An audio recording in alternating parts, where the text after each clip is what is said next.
اعوذ باللہ من الشیطان الرجیم بسم اللہ الرحمن الرحیم نساؤکم حرث لکم فأتوا حرثکم انا شئتم تمہاری عورتیں کھیتی ہیں تمہارے لیے فأتوا حرثکم بس آؤ اپنی کھیتی کو انا شئتم جہاں سے تم چاہو اپنی کھیتی کو وہاں سے آؤ ویسے آؤ جیسے جہاں سے تم چاہو چونکہ پچھلی آیت کریمہ میں اللہ رب العالمین نے حیض کا حکم بیان فرمایا ہے کہ حیض کی حالت میں چونکہ یہ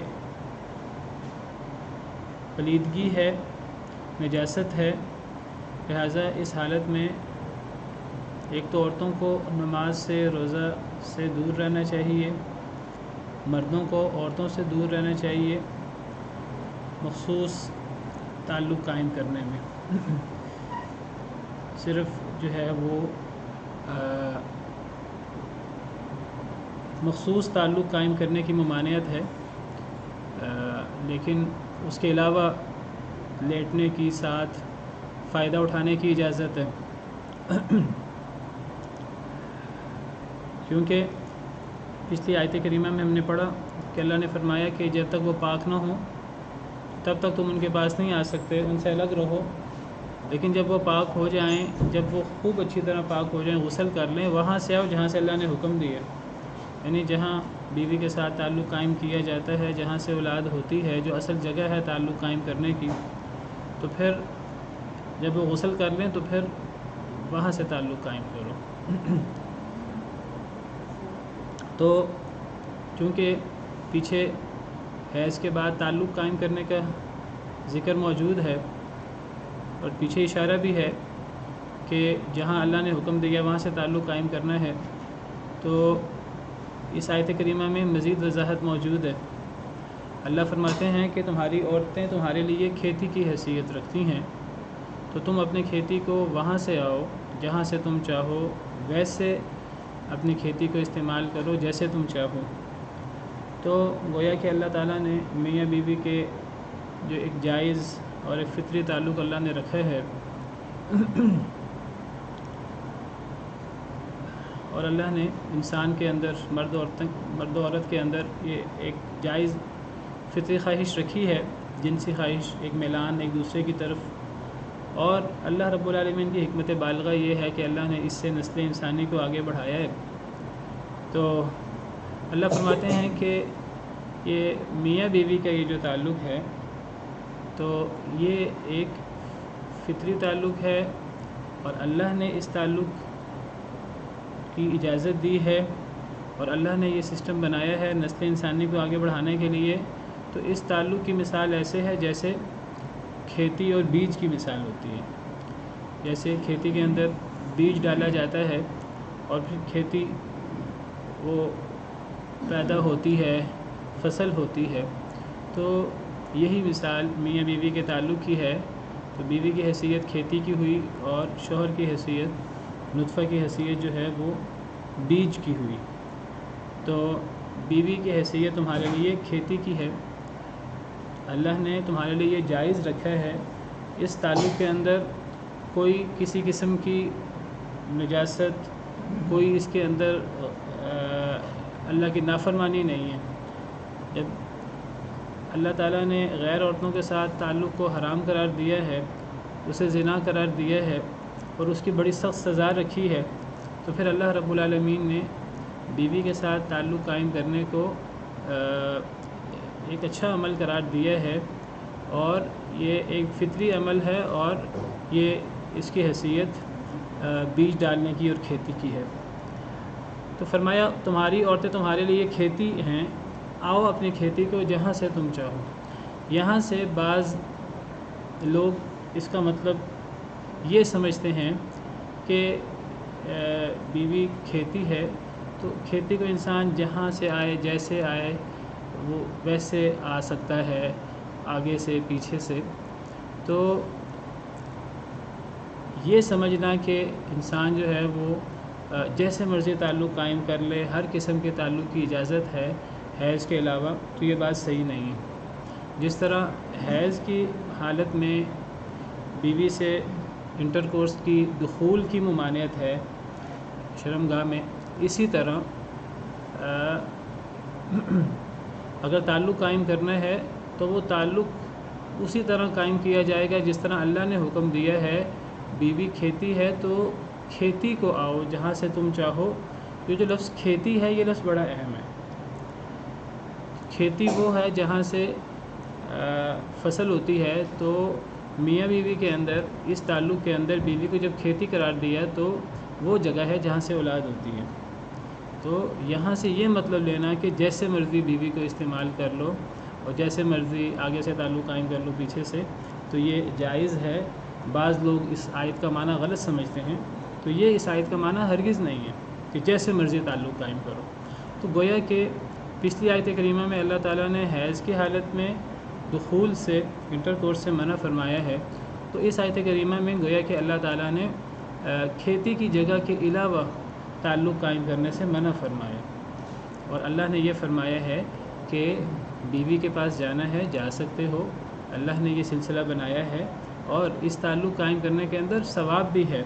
جب انسان اللہ کے بنائے ہوئے طریقے کے مطابق اپنی خواہش پوری کرتا ہے تو یہ صدقہ ہے، اس میں انسان کو ثواب ملتا ہے۔ وفی بضع احدکم صدقہ، لیکن یہ ثواب تب ملے گا جب اللہ کے بنائے ہوئے نظام کے مطابق یہ تعلق قائم کیا جائے گا۔ میاں بیوی ایک دوسرے سے تعلق قائم کریں گے اللہ کی رضا کے لیے تو پھر یہ ثواب ملے گا۔ اگر ناجائز طریقے سے کوئی شخص تعلق قائم کرے وہ زنا ہے، اس کی بڑی کڑی سزا ہے۔ جو شادی شدہ کرے تو 100 کوڑے، اور شادی شدہ کرے تو رجم، بہت ہیبت ناک سزا ہے۔ اور اگر مرد مرد سے، عورت عورت سے، تو وہ اللہ کی ہاں اس سے بھی زیادہ ناراضگی والی بات ہے۔ اور اللہ نے اس بنا پر ایک پوری قوم کو کس برے طریقے سے اللہ رب العالمین نے ان پر اپنا عذاب نازل فرمایا، تو اسی طریقے سے اس جائز تعلق کو قائم کیا جائے گا جس کی اللہ نے اجازت دی ہے۔ ایک تو حیض کی حالت میں بچنا ہے، اور ایک کھیتی والی جگہ پر آنا ہے، وہاں آنا ہے جہاں سے اللہ نے حکم دیا، جہاں سے اللہ نے اجازت دی ہے۔ تو اس آیت کریمہ کا یہ مفہوم سمجھنا کہ پیچھے سے تعلق قائم ہو سکتا ہے، جس کو جو ہے وہ انل سیکس کہتے ہیں، تو یہ جائز نہیں ہے، یہ بالکل حرام ہے، اور اس آیت کریمہ سے یہ چیز بالکل ثابت نہیں ہوتی۔ یہاں لفظ حرف بہت اہم ہے۔ وَقَدِّمُوا لِأَنفُسِكُمْ، اور آگے بھیجو اپنے نفسوں کے لیے۔ مطلب یہ ہے کہ اپنے نفسوں کے لیے آگے بھیجو، یعنی انسان آخرت میں اللہ کے انعامات سے فائدہ اٹھانے کے لیے، جنت کی نعمتیں حاصل کرنے کے لیے انسان نیک عمل کرے۔ وَقَدِّمُوا لِأَنفُسِكُمْ، آگے بھیجو یعنی نیک اعمال، لِأَنفُسِكُمْ اپنے آپ کے لیے۔ تو اب اس مخصوص تناظر میں جس کی بات چل رہی ہے، تو انسان جب اللہ کے بتائے ہوئے طریقے کے مطابق جائز طریقے سے اپنی خواہش پوری کرے گا تو انسان کو انشاءاللہ ثواب بھی ہوگا۔ یہ گویا کہ انسان یہ ایسا عمل ہے کہ انسان یہ عمل آگے بھیج رہا ہے، اور اللہ کے ہاں وہ اجر کی امید رکھے اس عمل پر۔ وَمَا تُقَدِّمُوا لِأَنفُسِكُم مِّن خَيْرٍ تَجِدُوهُ عِندَ اللَّهِ، تم جو بھی چیز آگے بھیجو اپنے نفسوں کے لیے، کوئی بھی اچھی چیز تم اس کو اللہ کے پاس پا لو گے۔ تو گویا کہ انسان کو جہاں دیگر معاملات میں نیکی کرنی ہے تو وہاں ان معاملات میں بھی نیکی سے کام لینا ہے، اور نیکی کیا ہے؟ اللہ کا بتایا ہوا طریقہ، ایک فطری طریقہ کار، اور وہ نیکی ہے، اس پر ثواب ملتا ہے۔ وفی بضع احدکم صدقہ مشہور حدیث ہے۔ بعض مفسرین نے وقدموا لانفسکم سے مراد لیا ہے کہ اپنے نفسوں کے لیے آگے بھیجو، سے مراد یہ ہے کہ یہ کھیتی میں آنے کا مقصد کیا ہوتا ہے، کھیتی میں بیج ڈالنے کا مقصد کیا ہوتا ہے؟ اولاد۔ یعنی انہوں نے اس جملے کا مفہوم یہ بیان کیا ہے کہ انسان بیوی کے پاس جائے، جائز طریقے سے حیض سے بچے، پچھلے حصے سے بچے، اور انسان کے اپنی بیوی کے پاس آنے کا مقصد نسل انسانی میں اضافہ، امت محمدیہ میں اضافہ ہو۔ بعد میں اس کا یہ مفہوم بھی بیان کیا، وقدموا لانفسکم، اپنے نفسوں کے لیے آگے بھیجو، یعنی تمہارا اس سے مقصود اولاد ہو، نیک اولاد، امت محمدیہ میں اضافہ، یہ مقصود ہو، اور جب اولاد ہوگی امت محمدیہ میں اضافہ ہوگا، تم اس کی اچھی تربیت کرو گے، تو یہ تمہارے لیے ایک بہت بڑا نیک عمل ہوگا۔ تو وقدموا لانفسکم سے مراد عام نیک عمل بھی ہو سکتا ہے اس تناظر میں، صحیح طریقے سے انسان عمل کرے، اور وقدموا لانفسکم سے مراد اولاد کی خواہش کی نیت سے انسان یہ تعلق قائم کرے۔ تو اس سے جو لوگ جو ہے وہ تعلق قائم کرتے ہیں لیکن اولاد سے جان چھڑانے کی کوشش کرتے ہیں کہ جی ہمارے پاس اتنے وسائل نہیں ہیں کہ ہم اولاد کی تربیت کر سکیں، اولاد کو کھلا سکیں، تو بلا وجہ انسان جو ہے وہ یہ عزل اور اس قسم کی نسل بندی اور اولاد روکنے کے طریقے اپنائے بلا وجہ، تو یہ کوئی پسندیدہ چیز نہیں ہے۔ اگرچہ اجازت موجود ہے لیکن یہ کوئی پسندیدہ چیز نہیں ہے۔ جس نے آنا ہے، جس نے پیدا ہونا ہے، وہ پیدا ہو کر رہے گا۔ انسان کو اس معاملات میں، ان معاملات میں زیادہ معاملات اپنے ہاتھ میں لینے کی بجائے، زیادہ ذمہ داری اپنے اوپر لینے کی بجائے، انسان کو جو ہے وہ اللہ پر بھروسہ کرنا چاہیے، اللہ پر توکل کرنا چاہیے۔ جس نے آنا ہے اس نے آ جانا ہے۔ انسان عزل کرے، دوسرے طریقے اختیار کرے، تو جس نے پیدا ہونا ہے اس نے پیدا ہو جانا ہے۔ جہاں اللہ کا حکم ہوگا وہ اللہ کا حکم پورا ہو جائے گا۔ نبی صلی اللہ علیہ وسلم سے سوال ہوا عزل کے بارے میں، تو آپ نے یہی فرمایا، آپ نے فرمایا جس نے پیدا ہونا ہے وہ پیدا ہو کر رہے گا، تم عزل کر بھی لو پھر بھی پیدا ہو کر رہے گا۔ بہرحال آپ نے یہ بھی فرمایا جس نے پیدا ہونا ہے وہ پیدا ہو کر رہے گا، گویا کہ آپ نے یہ ترغیب دی کہ کوئی بہت اچھا نہیں سمجھا، لیکن یہ بھی موجود ہے کنا نازل والقرآن ینزل۔ تو وقدموا لانفسکم، اپنے نفسوں کے لیے آگے بھیجو، اس سے نیک اعمال اور خاص طور پہ میاں بیوی کے تعلق کے اندر انسان ناجائز کام سے بچے۔ جائز کام کرے گا تو وہ ثواب بن جائے گا۔ عمومی نیک عمل بھی مراد ہو سکتا ہے میاں بیوی کے تعلق میں، اور اولاد کا حصول جو ایک بہت نیک مقصد ہے اور نیک خواہش ہے، اور نبی کریم صلی اللہ علیہ وسلم کا حکم ہے کہ تزوجوا الودود الولود فإنی مکاثر بکم الامم، کہ بہت زیادہ محبت کرنے والی اور بہت زیادہ بچے جننے والی عورت سے شادی کرو، میں قیامت کے دن اپنی امت کی کثرت پر دیگر انبیاء کے ساتھ فخر کروں گا کہ میری امت کی تعداد بہت زیادہ ہے۔ تو نبی صلی اللہ علیہ وسلم نے ترغیب دی ہے۔ تو اس عمل کا ایک بڑا مقصد اولاد کا حصول ہونا چاہیے، اگر میاں بیوی اس عمر میں ہیں کہ اولاد ہو سکتی ہے تو اس آیت کریمہ سے جیسے میں نے ذکر کیا کہ یہ مراد لینا کہ انسان جیسے چاہے تعلق قائم کر لے، تو یہ بات صحیح نہیں ہے۔ انسان پچھلے حصے میں تعلق قائم کر لے، یہ بات صحیح نہیں ہے۔ ہاں، اس آیت کریمہ سے یہ مراد لینا کہ انسان اپنی کھیتی میں آئے، کھیتی جہاں سے فائدہ ہوتا ہے، جہاں سے اولاد ہوتی ہے، انسان وہاں آئے، وہ طریقہ جو مرضی اختیار کر لے تو وہ جائز ہے۔ یہ اس آیت کریمہ کا صحیح مفہوم ہے۔ یہ آیت کریمہ ہم اجازت دیتی ہے مسلمان کو، میاں بیوی کو، کہ شوہر بیوی سے جیسے چاہے تعلق قائم کر لے، لیکن حرف کا لفظ اس تعلق کو محدود کر دیتا ہے اگلے حصے تک۔ وہ انسان اگلے حصے سے کرے، آگے سے کرے، پیچھے سے کرے، لیکن حرف میں ہو، اگلے حصے میں ہو تو ٹھیک ہے۔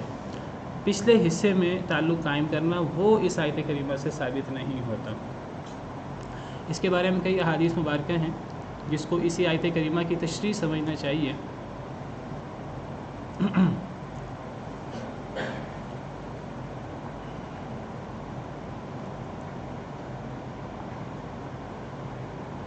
یہ صحیح ابن حبان کی روایت ہے۔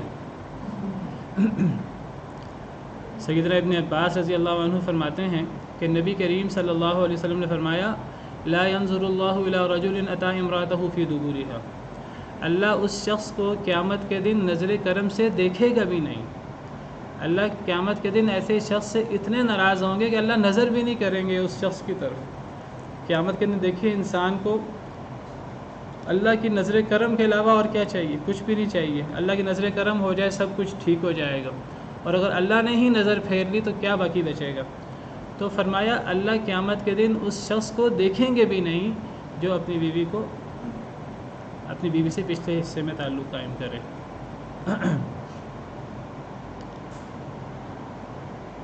اسی طرح ایک اور حدیث ہے، سیدنا عبداللہ بن عمرو بن عاص مشہور صحابی ہیں، وہ بیان کرتے ہیں کہ ایک آدمی نے نبی کریم صلی اللہ علیہ وسلم سے سوال کیا اس آدمی کے بارے میں، یأتی امرأتہ فی دبرہا، جو اپنی بیوی سے پچھلے حصے میں تعلق قائم کرتا ہے. تو نبی صلی اللہ علیہ وسلم نے فرمایا تلک اللوطیۃ الصغریٰ، یہ تو چھوٹی لی بات ہے. یعنی ایک مرد سے تعلق قائم کرے جو عمل قوم لوط ہے اور جس کی بڑی سخت ممانعت ہے اور جس کی بڑی سخت سزا اللہ رب العالمین نے قوم لوط کو دی، پتھروں کی بارش کی ان کے اوپر، اور اللہ رب العالمین نے ان کی بستی کو الٹا دیا، کیونکہ انہوں نے اللہ کی فطرت کو الٹا دیا. اللہ نے ان پر ان کی بستی کو الٹا دیا، زمین کو اٹھا کر آسمان پہ لے جا کر الٹا دے مارا. پھر اللہ نے ان کے اوپر چیخ بھی بھیجی، تو اللہ نے بڑے سخت عذاب بھیجے. تو یہ جو عمل قوم لوط ہے، جو اتنا شنی اور اتنا خبیث عمل ہے، تو جو بیوی سے اس طرح تعلق قائم کرے تو یہ چھوٹا عمل قوم لوط ہے. اس میں اور عمل قوم لوط میں بڑی واضح شباہت پائی جاتی ہے، کیونکہ اللہ تعالیٰ نے اس طرح عمل کی اجازت ہی نہیں دی. اللہ نے تو یہ عمل رکھا ہے نسل انسانی کے اضافے کے لیے، اور اللہ نے تعلق کے لیے اگلا حصہ بنایا ہے. اسی طرح حضرت ابو ہریرہ رضی اللہ عنہ سے سوال ہوا اس شخص کے بارے میں جو اپنی بیوی کے پاس پچھلے حصے سے آتا ہے، تو انہوں نے فرمایا تلک کفرۃ، یہ تو کفر ہے، اللہ معاف کرے. یہ چھوٹی بات نہیں ہے، یہ بہت بڑی بات ہے. اس کو ہلکا عمل نہیں سمجھنا چاہیے.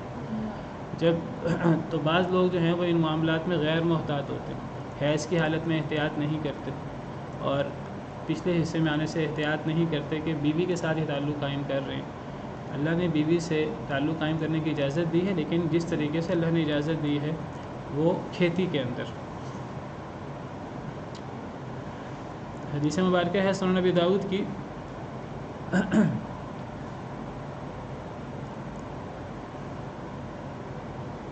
حضرت ابو ہریرہ کی حدیث ہے کہ نبی صلی اللہ علیہ وسلم نے فرمایا من اتا کاہنا، جو شخص کسی کاہن کے پاس آئے، کاہن سے مراد غیب کی خبریں بتانے والا، ستاروں کو دیکھ کر جو ہے وہ آئندہ کی خبریں بتانے والا، جو بندہ کسی کاہن کے پاس آئے.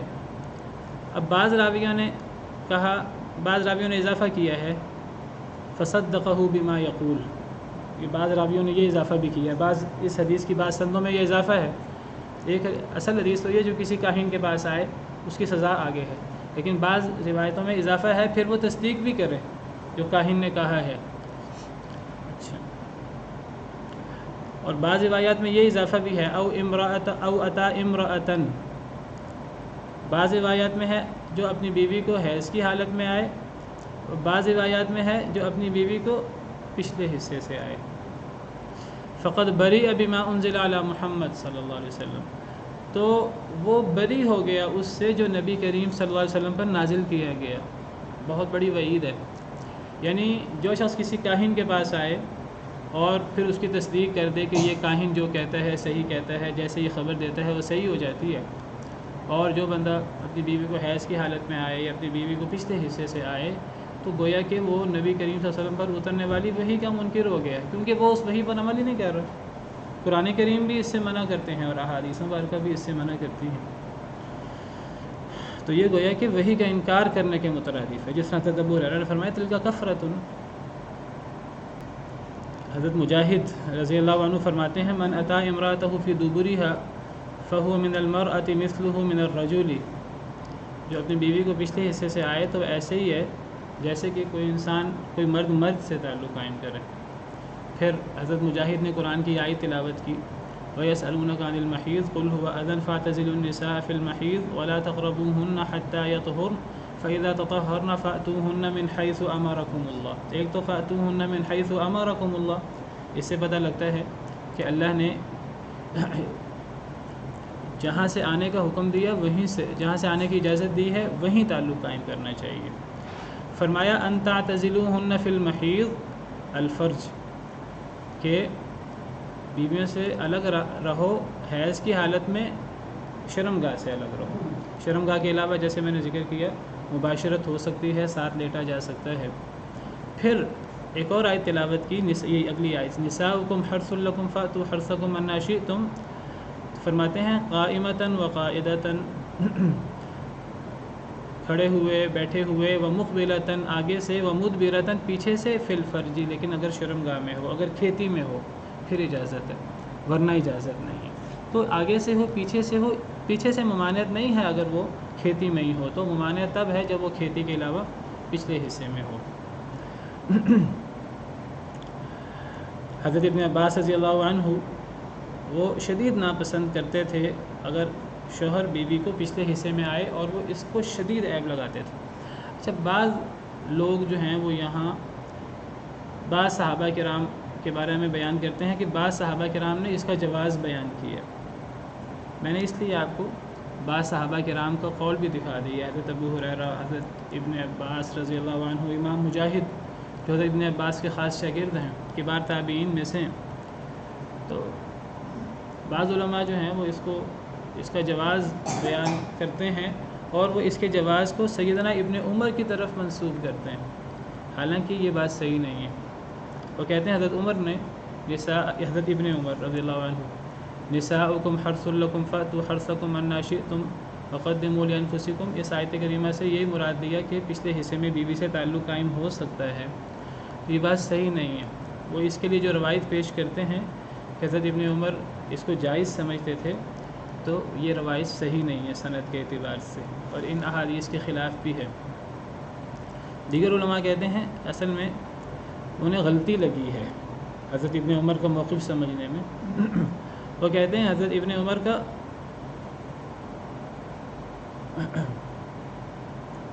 اصل یہ سنن نسائی کی حدیث ہے، حضرت ابن عمر کی حدیث ہے، ان رجلا اتی امرأتہ فی دبرہا، کہ ایک شخص اپنی بیوی کو پچھلے حصے میں آیا نبی صلی اللہ علیہ وسلم کے دور میں، فوجد من ذلک وجدا شدیدا، تو بعد میں اسے احساس ہوا کہ میں نے بڑے غلط کام کر دیا ہے، بڑا ہی افسوس ہوا اس کو بعد میں۔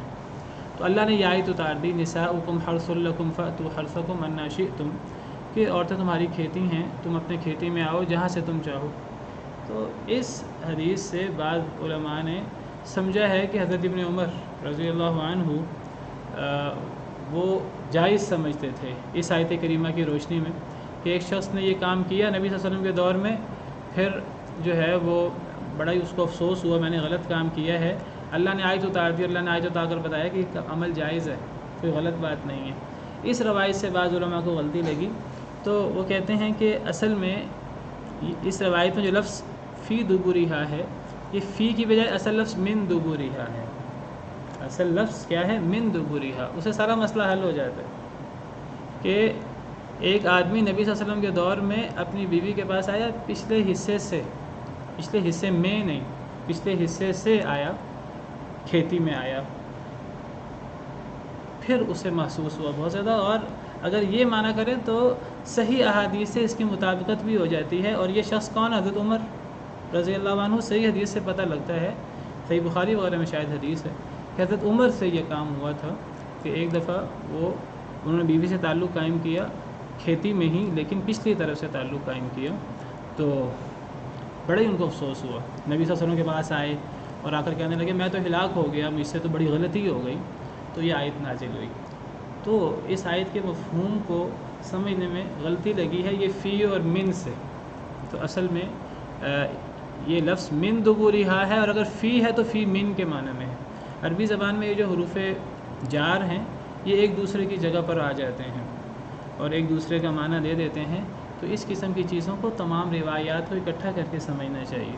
میں نے تھوڑی سی وضاحت کر دی ہے ان چیزوں کی، اگرچہ جو ہے یہ چیزیں شرم کی ہیں، لیکن دین میں شرم نہیں ہے، اور یہ مسئلے ہمیں پتہ ہونے چاہیے۔ شادی شدہ لوگوں کو خاص طور پر، اور ان معاملات میں شادی سے پہلے بھی فحاشی وغیرہ عام ہے، اللہ معاف کرے، تو لوگوں کو بتانا چاہیے کہ فحاشی سے بچنا چاہیے، اور شادی کے بعد بھی لوگ ان چیزوں میں اور اس سے آگے بڑھ کر مغرب کی دیکھا دیکھی نت نئے آج کل طریقے لوگوں نے اپنا لیے ہیں، ان طریقوں سے انسان جس زبان سے جس منہ سے انسان قرآن پڑھے تو اس زبان اور انسان اس منہ سے انسان اپنی خواہش پوری کرنے کی کوشش کرے، تو یہ چیزیں جو ہیں بڑی ہی غلط ہیں، اور اللہ سے ڈرنا چاہیے ان معاملات میں۔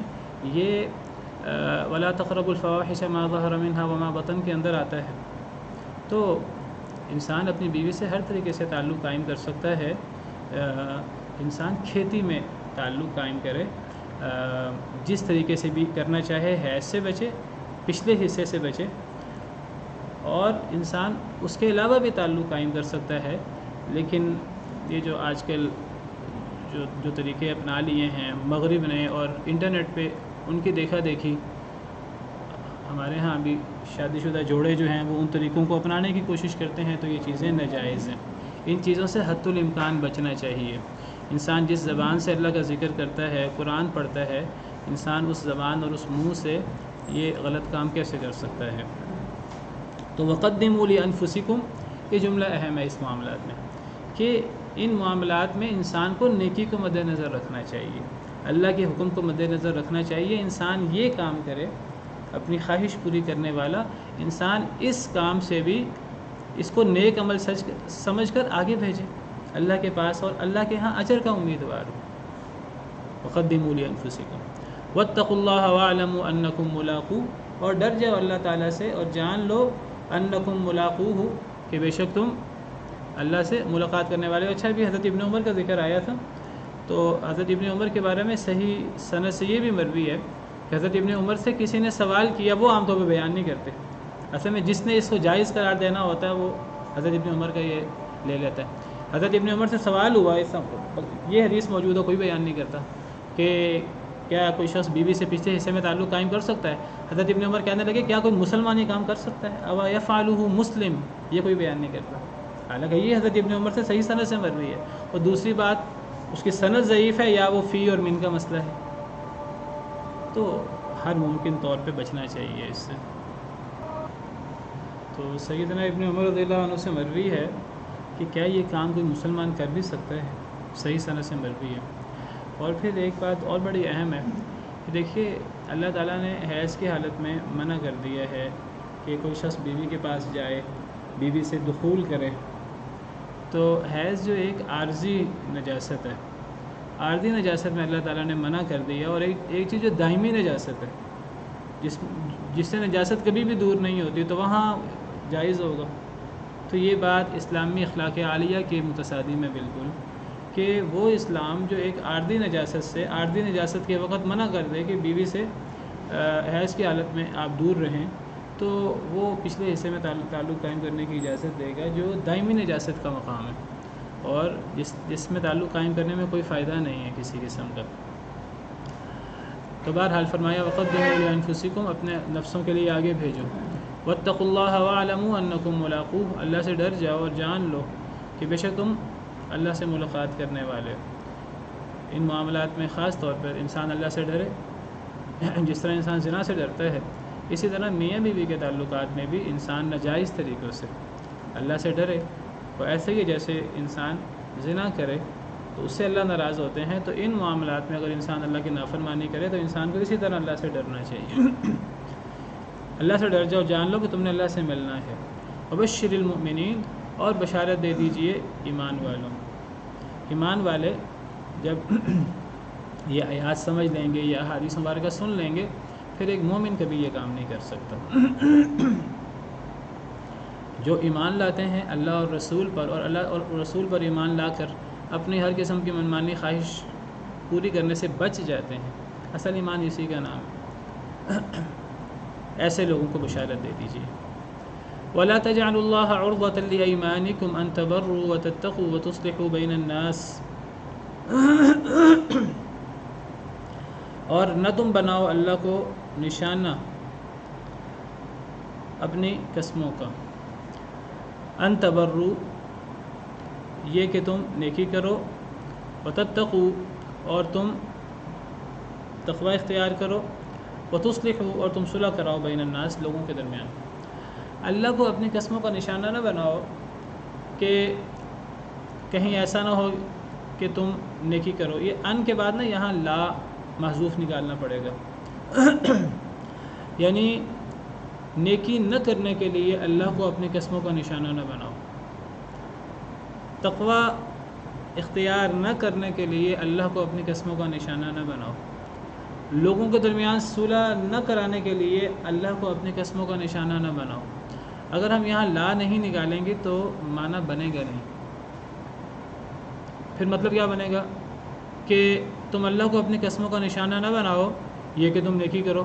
یعنی ایک انسان نیکی کرنے، پھر مطلب یہ بنے گا ایک انسان نیکی کرنے کی قسم ہی نہیں اٹھا سکتا، ایک انسان تقوی اختیار کرنے کی قسم ہی نہیں اٹھا سکتا، ایک انسان جو ہے وہ لوگوں کے درمیان صلح کرانے کی قسم ہی نہیں اٹھا سکتا. حالانکہ اٹھا سکتا ہے، نیک کام کی قسم اٹھائی جا سکتی ہے. اللہ کی قسم میں نیکی کروں گا یا نیکی کرنے کی کوشش کروں گا، کیا ممانعت ہے اس کے اندر؟ انسان کو نیکی کرنے کی قسم اگر وہ اٹھا لے، اپنے اوپر ایک چیز لازم کر لے اور قسم اٹھا لے، کیا حرج ہے؟ ایک بندہ اس سے غلطی ہو جائے کوئی، وہ کہے اے اللہ آپ مجھے معاف کر دیں، اللہ کی قسم میں آئندہ یہ کام نہیں کروں گا، تو کیا حرج ہے اس کے اندر؟ انسان قسم اٹھائے اور انسان اس قسم کو پورا کرنے کی کوشش کرے. تو نیکی کرنے میں قسم اٹھانے میں تو کوئی ممانعت نہیں ہے. ممانعت تو ہے نیکی نہ کرنے میں قسم اٹھانا. ایک انسان یہ کہے، وہ دیکھے کہ کسی جگہ اس کو جذبہ آئے، جوش آئے، وہ نیکی کر لے، اور نیکی کرنے کی وجہ سے کئی دفعہ انسان کو دنیاوی طور پر مشکلات کا سامنا کرنا پڑتا ہے، آزمائش کا سامنا کرنا پڑتا ہے. وہ نیکی کرنے سے اسے مشکل کا سامنا کرنا پڑے، آزمائش کا سامنا کرنا پڑے، وہ کہ میں نے تو اس دفعہ غلطی کر دی ہے، اللہ کی قسم آئندہ میں یہ نیکی نہیں کروں گا. یہ ممانعت، اس کی ممانعت ہے. ایک انسان اللہ سے ڈر کر، ایک جگہ ہے جہاں سچ اور جھوٹ کی بات تھی، وہ اللہ سے ڈر کر اس نے سچ بولا، ظاہری طور پہ اسے سچ الٹا پڑ گیا، یا ظاہری طور پہ اسے سچ بولنے کا نقصان ہوا. وہ کہ اللہ کی قسم آئندہ تو میں اللہ سے ڈر کر سچ نہیں بولوں گا. اللہ کو اپنی قسموں کا نشانہ اس مقصد کے لیے نہیں بنانا چاہیے. ایک انسان لوگوں میں صلح کروا رہا ہے، صلح کراتے ہوئے وہ صلح کرانے کی کوشش کر رہا ہے، تو آگے سے اسے نقصان کا سامنا کرنا پڑ گیا. وہ بیچ بچاؤ کرنے آیا تو اسے تھپڑ پڑ گیا، اسے مکے پڑ گئے، اسے گالیاں پڑ گئیں. وہ لوگوں کے درمیان صلح کرانے کے لیے آیا، لوگوں نے اس کے پول اچھالنا شروع کر دیے، تو اس نے کہا اللہ کی قسم آئندہ میں لوگوں میں صلح نہیں کراؤں گا. قسمیں اللہ نے اس کام کے لیے نہیں رکھی. اللہ کو اپنی قسموں کا نشانہ نہ بناؤ یہ کہ تم نہ نیکی کرو. یہاں لا محذوف نکالنا پڑے گا. اور ان کے بعد کئی دفعہ لا محذوف ہوتا ہے، عربی زبان میں عام ہے. مثال کے طور پر یبین اللہ لکم ان تضلوا، قرآن کی آیت ہے، یبین اللہ لکم ان تضلوا. کیا مطلب؟ اللہ تمہارے لیے وضاحت کرتے ہیں ان تضلوا، یہ کہ تم گمراہ ہو جاؤ. یعنی اللہ اس لیے وضاحت کرتے ہیں کہ تم گمراہ ہو جاؤ. ان اللہ کی سورہ مائدہ کی آخری آیت ہے، سورہ نساء کی. یبین اللہ وَإِن كَانُوا إِخْوَةً رِجَالًا وَنِسَاءً فَلِلذَّكَرِ مِثْلُ حَظِّ الْأُنثَيَيْنِ يُبَيِّنُ اللَّهُ لَكُمْ أَن تَضِلُّوا. اللہ تمہارے لیے وضاحت کرتے ہیں یہ مسئلے، یہ احکامات، یہ کہ تم گمراہ ہو جاؤ نہیں، اللہ تضلوا، لا نکالنا پڑے گا، یہ کہ تم گمراہ نہ ہو جاؤ. اللہ تمہیں گمراہی سے بچانے کے لیے یہ وضاحت کرتے ہیں. تو یہ کئی دفعہ عربی زبان میں، اور اس کی قرآن کریم میں کئی مثالیں ہیں. تو یہاں بھی ان کے بعد لا کو پوشیدہ ماننا ہوگا. تو نہ تم بناؤ اللہ کو نشانہ اپنی قسموں کا. یہ ایمان ہے، ایمان نہیں ہے، یمین کی جمع ایمان. اللہ کو اپنی قسموں کا نشانہ نہ بناؤ یہ کہ تم نیکی نہ کرو اور صلح اور تقوی اختیار نہ کرو اور تم لوگوں کے درمیان صلح نہ کراؤ. تو اگر تو انسان نے غلط بات کرنی ہے، نیکی کے منافی کام کرنا ہے، تو نیکی کے منافی کام کرنے کے لیے قسم نہیں اٹھائی جا سکتی. اگر کوئی قسم اٹھا دے، اسے قسم توڑنی ہوگی فوری، اور اس قسم کا کفارہ ادا کرنا ہوگا. فوری قسم توڑ دینی چاہیے اگر کوئی غصے میں آ کر ایسی قسم اٹھا لے. نبی کریم صلی اللہ علیہ وسلم کی بھی مثال اگرچہ بالکل ایسی نہیں ہے، اس کے قریب ہے. بیویوں کے بعض معاملات کی وجہ سے شہد کا مسئلہ پیدا ہو گیا، تو آپ نے شہد کو اپنے اوپر حرام کر لیا، یا وہ شہد کی بات تھی یا وہ لونڈی کی بات تھی. حضرت ماریہ قبطیہ آپ کی لونڈی تھی، لونڈی سے تعلق قائم کرنا جائز ہے. نبی صلی اللہ علیہ وسلم نے ایک دفعہ لونڈی سے تعلق قائم کیا کسی بیوی کی باری میں. بیوی کی باری ہوتی ہے، اس کے گھر کے اندر، تو یہ مطلب نہیں ہوتا بیوی کے باری میں لونڈی سے کسی اور بیوی سے جائز تعلق بھی قائم نہیں کیا جا سکتا، قائم کیا جا سکتا ہے۔